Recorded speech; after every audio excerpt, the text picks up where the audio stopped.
संभाजीनगर महापालिका निवडणुकीमध्ये आरोप प्रत्यारोपांच्या फैरी झडतायत। उमेदवारांनी अर्ज मागे घ्यावा यासाठी मंत्री धमकावत असल्याचा आरोप अंबादास दानवे यांनी केलाय।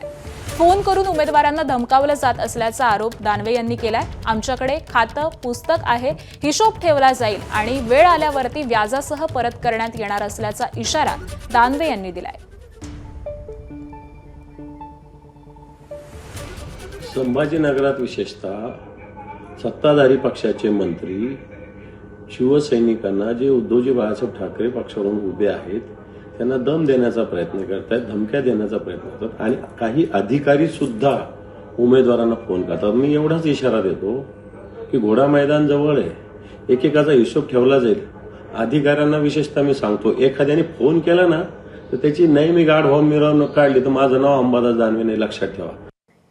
तर दरम्यान यावरती भाजप आमदार संजय केनेकर यांनी काय म्हटलंय पाहूयात।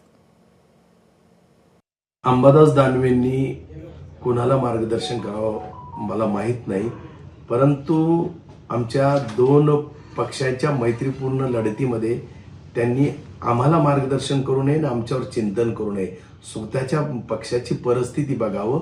स्वतः पक्षामध्ये उमेदवार नाही मिळते उभं राहायला आणि त्यामुळे वरतून परत धमकी देणे योग्य नाहीये। त्यांनी 2.5 वर्षात सत्ता असताना खूप धमक्या दिल्या।